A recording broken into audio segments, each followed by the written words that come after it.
And welcome to Soul-utions. This is your heavenly host, Dr. Mark Pitstick. Soul-utions, providing soul perspectives for a new millennium.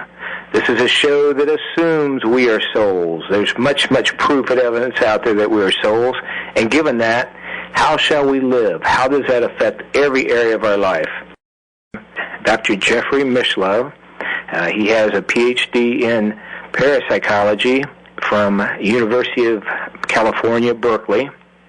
He is the radio host of the show Virtual You, which is on Wisdom Radio, and is a TV host of the show Thinking Aloud, which is on National Public TV. Is that right? That's correct. Okay.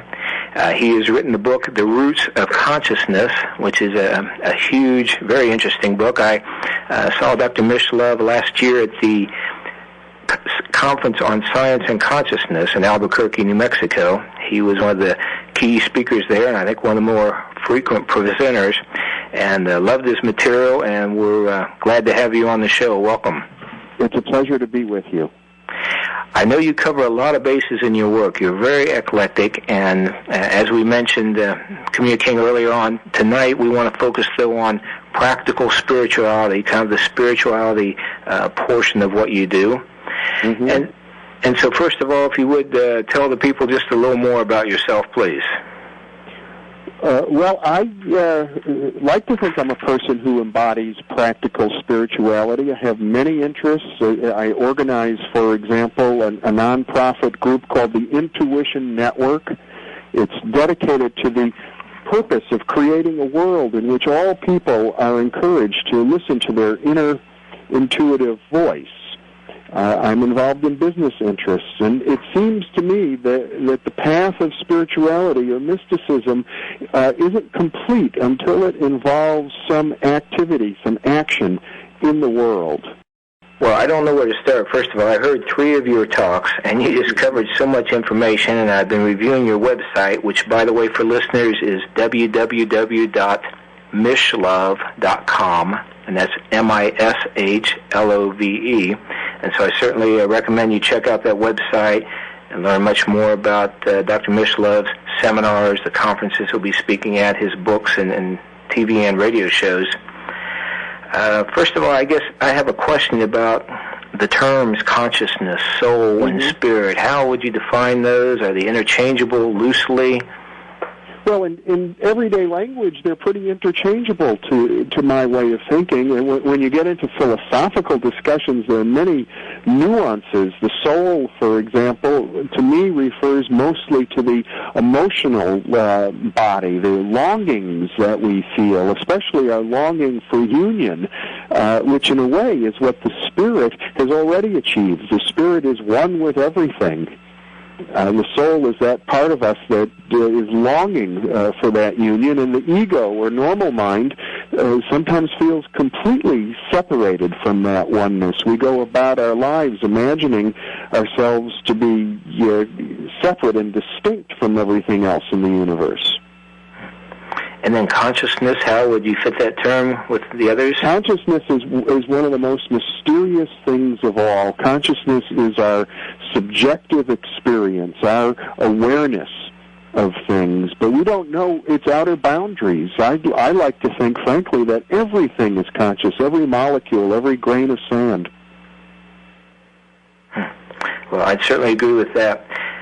Now, Dr. Mishlove has run in some serious academic circles, and of course at the conference last year, speaker after speaker saying that from their viewpoint as a physicist, as a mathematician, consciousness, and then if you want to stretch those terms, soul and spirit, is really the truest description of reality at its core. Could you talk about a bit about that, please?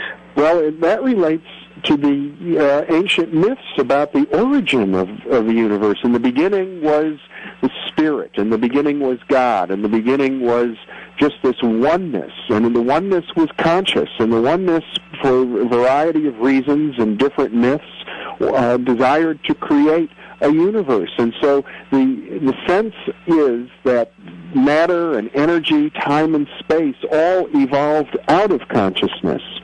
And today, philosophers We find ourselves in these physical bodies, and the conventional scientific view is that consciousness is sort of a product of the brain. But there's some very serious scientific and philosophical problems with that view, which is known technically as epiphenomenalism. That is, somehow consciousness emerges from something that is non-conscious, something that is purely physical. It doesn't really satisfy anybody philosophically speaking, although it is, the popular view amongst modern academics. It's seriously flawed, and so you have leading-edge thinkers in biology and neurophysiology and in physics all saying maybe consciousness is something elemental. Maybe it's just as fundamental as space and time, or maybe it's even more fundamental. Yes. That was a key for me at the conference, hearing Peter Russell, who is the protege of Stephen Hawking when Hawking developed Lou Gehrig's disease, who said that of light, energy, matter, only light is absolutely real.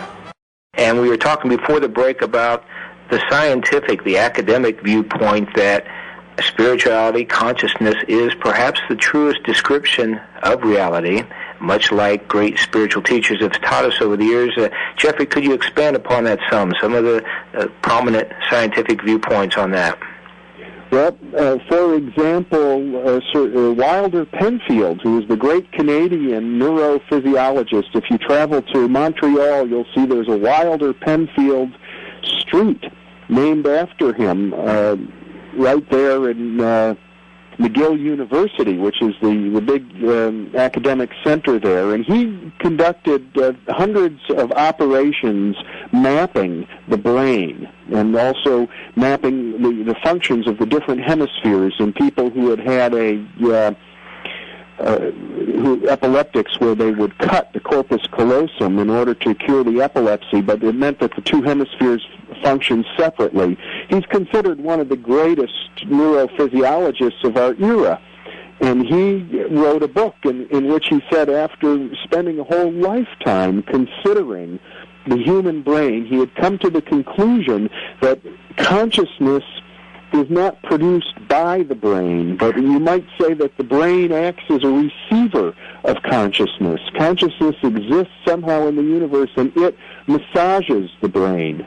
Sir John Eccles, a Nobel Prize-winning Nobel laureate in neurophysiology, also wrote a book on consciousness in the brain, and he drew much the same conclusion. That point of view in philosophy is known as dualism, and it suggests that consciousness and matter are sort of equal principles and independent of each other. Excellent. Well, this is one of my, a lot of what I do is teach about the proofs of the afterlife, the proofs of the reality of spirit. And this is one of the 12 categories, which is the laws of physics and chemistry, that from a physicist's viewpoint, from a scientific viewpoint, that the truest nature of reality is light, energy, that we are largely made up of space. As Buckminster Fuller said, 99% of reality is intangible to our five senses, yet for some reason this information hasn't gotten out to the lay public, perhaps because of the semantics and language, and I think it's important that people like yourself and I help share this information. It's really mind-boggling and earth-changing.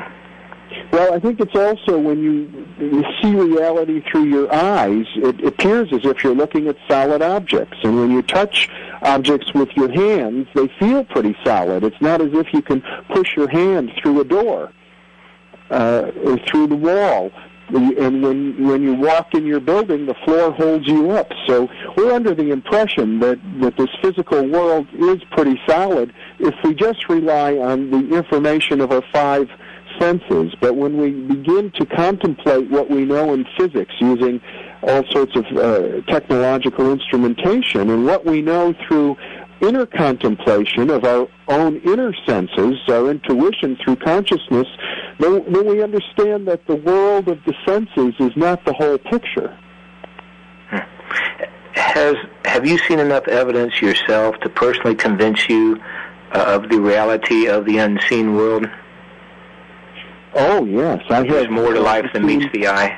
Enormous evidence, and in fact, every single physicist will tell you that the unseen world includes quarks, it includes electrons and photons and protons and neutrons. The bedrock of physics consists of things that cannot be seen. Mm-hmm.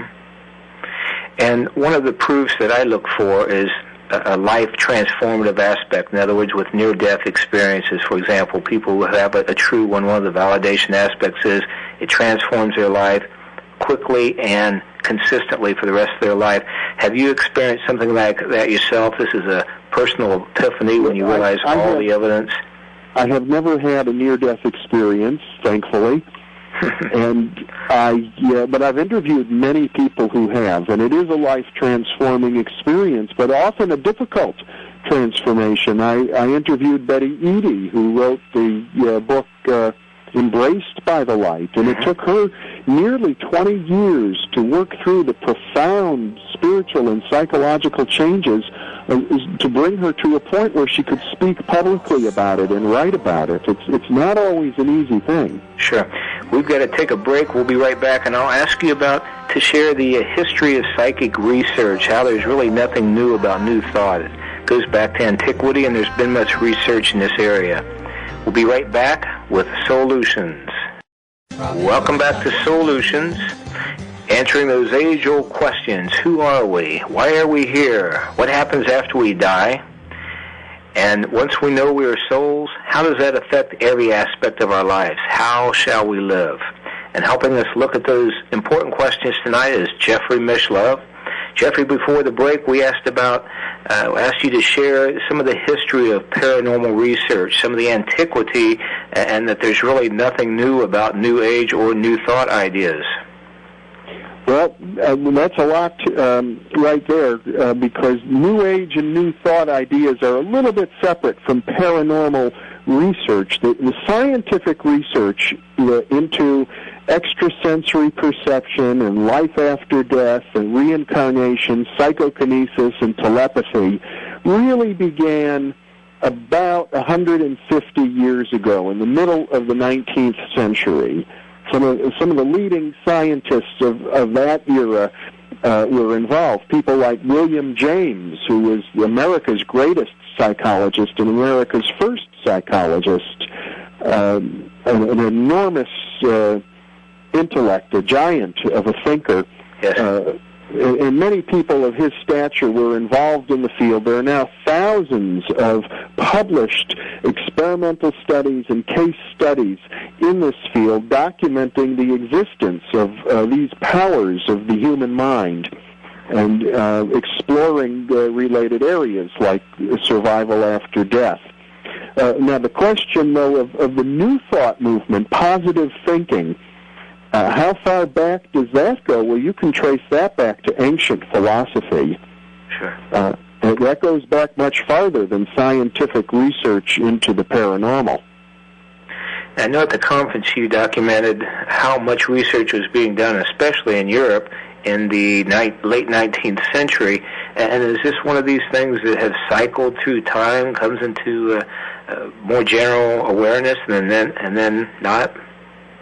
Well, we live in a very unusual age. The modern Western world is almost unique in all of world history in terms of its denial of the spiritual, the paranormal side of life. And frankly, even that's pretty much limited to maybe a third or less of our present population, but they happen to be people that sociologists would call modernists, and they're very often in control of the scientific and academic establishment. But frankly, we all know there's a big reaction against modernism. It's led to pollution. It's led to a sense of alienation. It doesn't necessarily satisfy human values, the need for connection and belonging and community.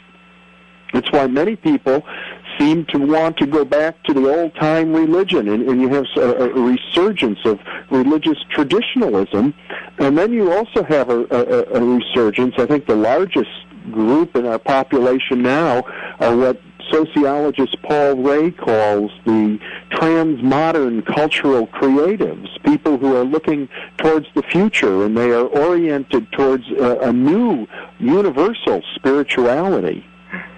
Welcome back to Soul-utions with Dr. Mark Pitstick, your heavenly host, the Johnny Appleseed of spiritual enlightenment, here to remind each one of us that we are shining stars. We really are soul spirits, and there's lots of scientific proof about that, which we're speaking about tonight with our guest, Dr. Jeffery Mishlove. Remember, his website is www.mishlove.com. That's MASHLOVE. We were speaking before, Jeffrey, about some of the most impressive research you're aware of about paranormal psychic, that there is more to life than meets the eye.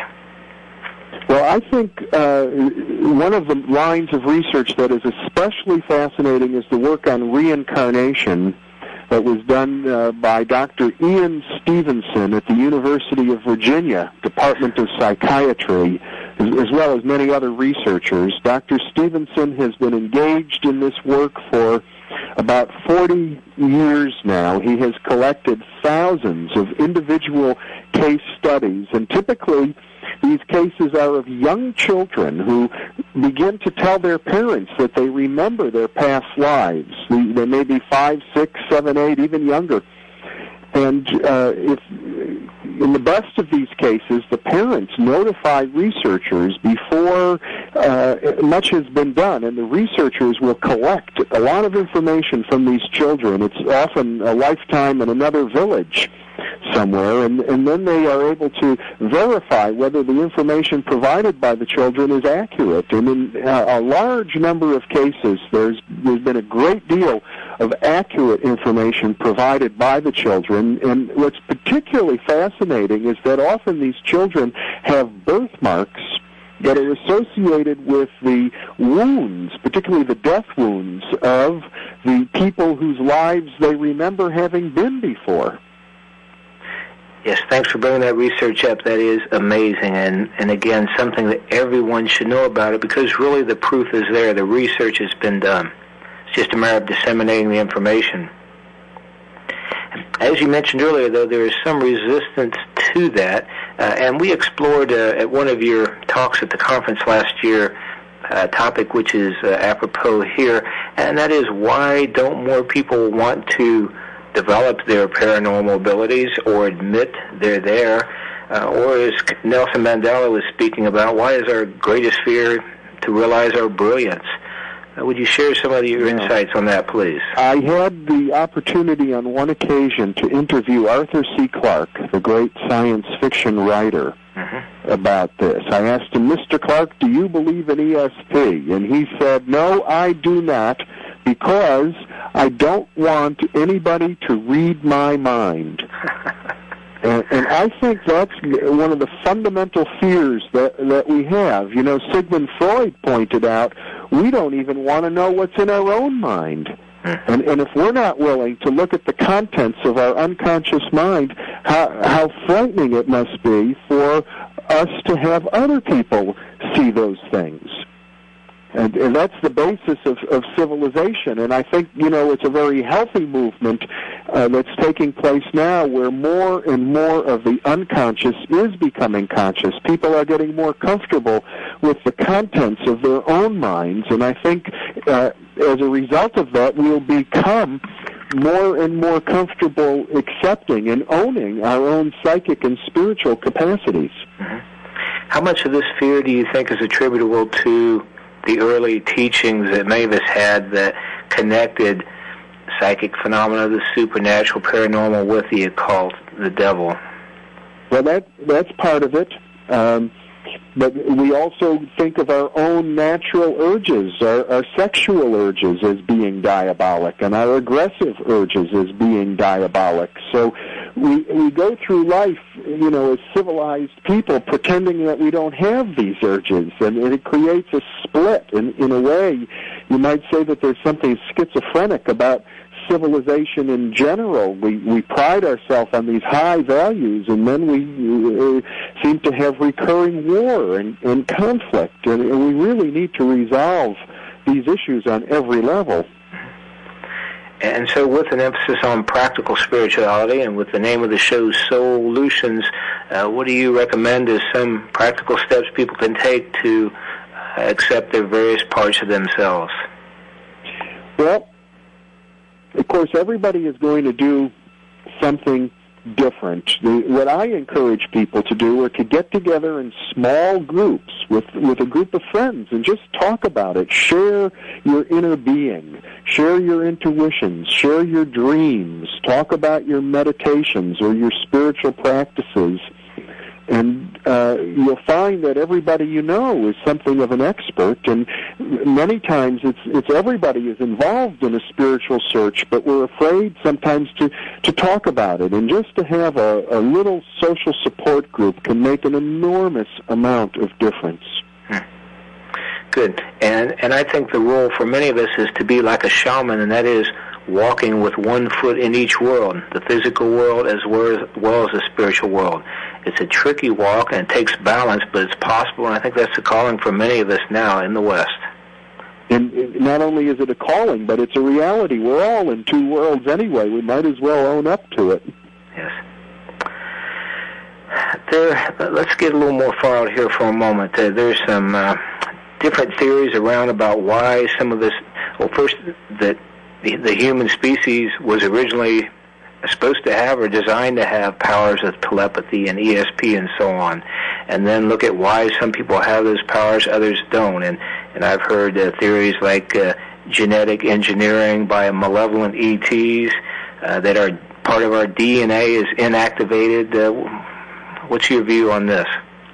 Well, I know there are many interesting theories about human origins, and certainly the possibility is very real that the human species was genetically engineered, maybe by an advanced race of extraterrestrials who came here hundreds of thousands of years ago and mixed their own genes with the genes of some of the local primates on the planet at that time. I don't think we can rule that out. It sounds like a reasonable hypothesis. But in terms of whether they did that in order to reduce our psychic functioning, I couldn't say. You know, if such a thing did happen, as is hypothesized, for example, by Zechariah Sitchin, yes, it's almost impossible for me to guess what the motives would have been. The fact is that we're here now, and we have inherited many, many myths, Atlantis and Lemuria and the extraterrestrial myths and the many myths of other cultures about our relationship with a larger world, with hyperspace creatures or with beings from other planets. And I think it's incumbent upon us to try and sort it all out and sift through these different myths to arrive at a more satisfactory answer than is being offered us in contemporary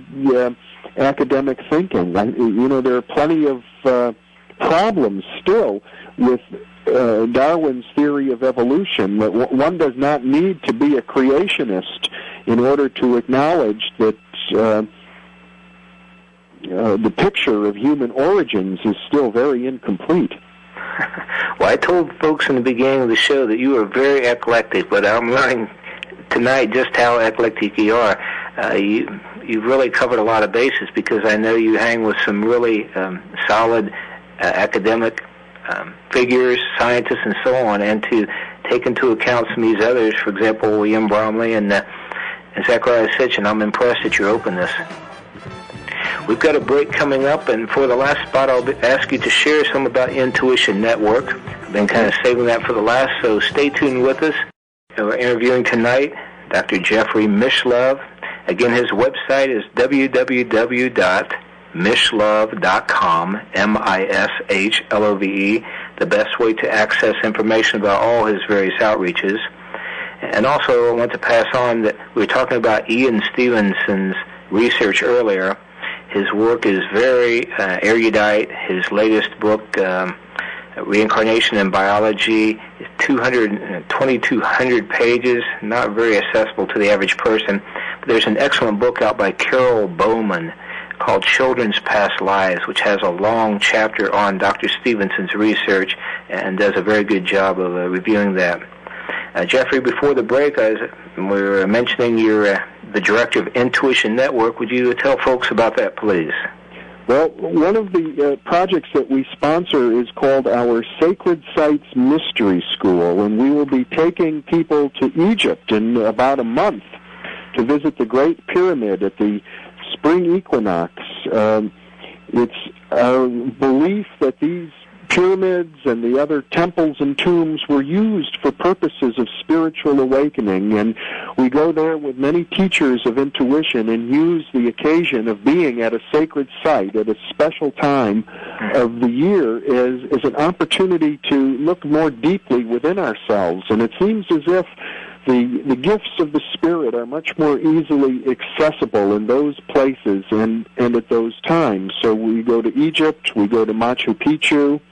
We also sponsor many discussion groups around the country, as I mentioned earlier, small groups where people come together just to support each other in developing their inner intuitive and spiritual capacities.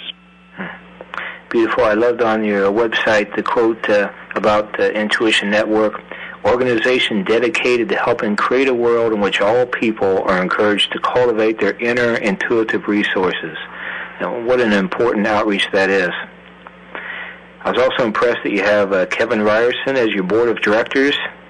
Yes, and Kevin will be coming with us to Egypt and to Machu Picchu. He's really the spearhead behind our Sacred Sites program, and what he is able to do, he's a trance medium known for his work with Shirley MacLaine, and when we're in the pyramids in Egypt, for example, he will bring forth the ancestral intelligence that speaks through him of an ancient Egyptian priest who can explain to us and share with us firsthand how these initiation chambers were originally used. Well, our time is closing, but I thank you so much for joining us. What a beautiful example of mixing the academic, the scientific, with the spiritual, openness to some things that sound far out but may very well be true. You know, often the truth is 180 degrees from what we were brought up believing. And again, you can learn about his work with his website, www.mishlove.com. Remember that name, Jeffery Mishlove. You'll hear much more about him in the future. Thank you very much, Mark. Thank you, Jeffrey.